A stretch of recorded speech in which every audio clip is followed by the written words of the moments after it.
take questions for Kyrie. First one in the middle. 4, 2. You got in a gray shirt. Are we good? Raise your hand on the middle.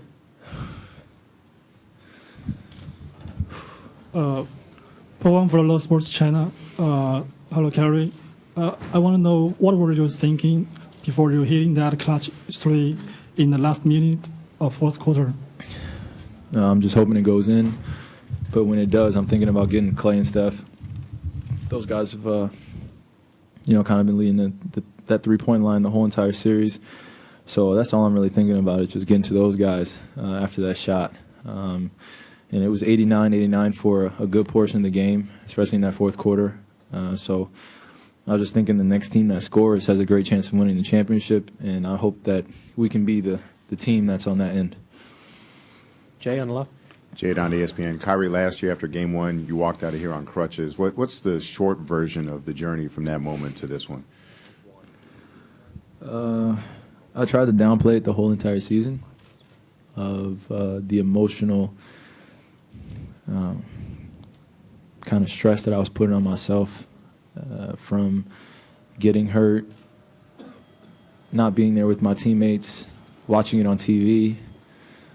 And then we think about a year later of the journey of kind of unwinding here back in San Francisco and Cleveland.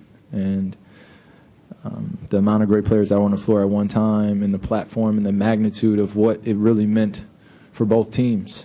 I just tried to live in it, and really just enjoy it as much as possible, but also have a very, very solid mindset that if we stick to our game plan and we limit our mistakes out there on the floor against a great team like this, we'll be all right. Attacking matchups, it really came down to just both teams just playing extremely hard, and then there was a victor at the end of the game. And if there could ever be another Game 7 like this in the NBA Finals for it all end all, I mean, I hope that I'm either playing in it or I'm watching something historic like that. So I'm just really thankful to be a part of history like this, and to be done with the group that I have in that locker room, and us making history and etching our names forever in NBA history. Does it leave you wondering if this would be back-to-back championships if you'd played last year? No, let's not move too fast. Let's not move too fast. I think that I talked to, I hugged Steph after the game, and I'm just like, man, I'll be seeing you a lot for the next few years to come. They have they're trying to build a dynasty over here in Oracle as well as in San Fran with this Warriors team. I mean, I never ever tried to downplay about the talent that they have on that team and the resilience that they showed in the Western Conference Finals to get here, and as well for us to take them to Game 7. So I'm just really thankful we came out on the win again. Chris on the right side. Chris Parker, Cleveland Scene. They say that understanding is two parts, mental and emotional. I'm curious about the Chicago game and what kind of lesson you took from that, and how that maybe carried you or informed going through the rest of the series. During the regular season? The Chicago game? During the regular season? Yeah, during the regular season. Okay. Because you said that you really kind of came to an understanding from that game, and I was wondering how that impacted you. Well, I understood that I didn't have time to be anything less than myself. I didn't have time to worry about what was going on with what everyone was saying about what we needed to be as a team, what I needed to do, what the lineup should be, what kind of player I myself needed to be in order for our team to be successful. I talked to Bron, I talked to T. Lou, I looked for a lot of wisdom from our veterans, and it was just constant, a feed of confidence from all those guys. The magnitude of taking Toronto to 6, of kind of sweeping the first 2 rounds, of being in that moment, being down, and then being in the finals.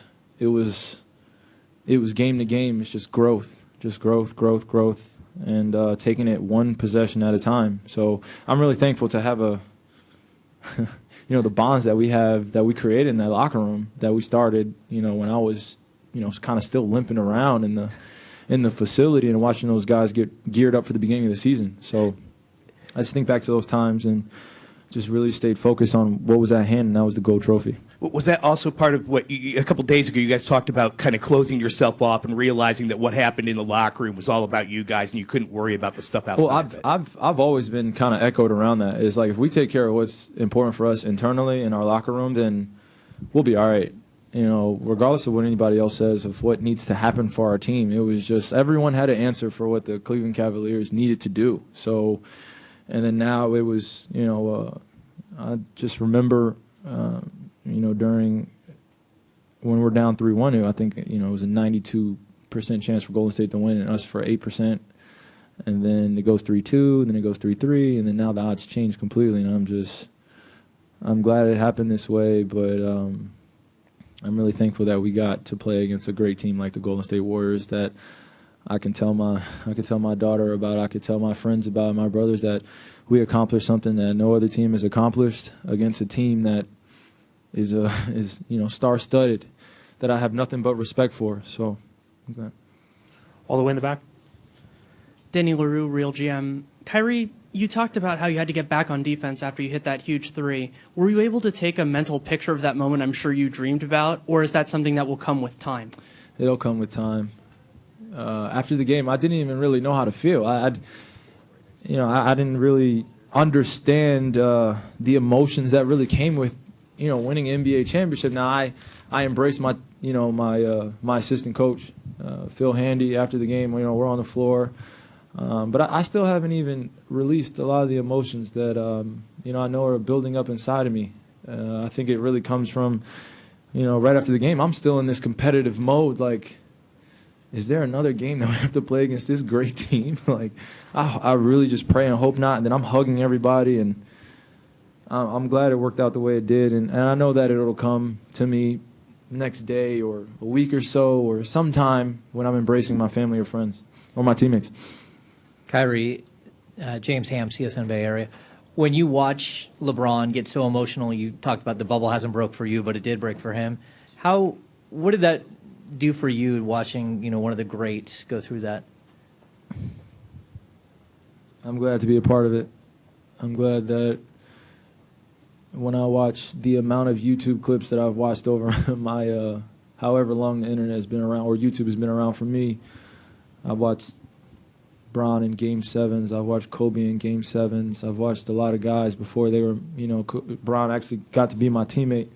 And to experience that with a great player like that is a future Hall of Famer that deals with so much criticism and a lot of naysayers, and to be able to grow with him is just awesome. And I'm very thankful that I have a guy like that that's leading our team that I can continue to learn from. And when my time does come of being able to lead a franchise and see that the landscape of how it's supposed to be composed, I watched Beethoven tonight right now of LeBron James compose the game. He had a friggin' triple-double in Game 7 of an NBA Finals game, and there'll still be naysayers, but I know it doesn't matter to him, and it doesn't matter to me. All that matters is that we're champions, and our whole team is etched in history. To final two.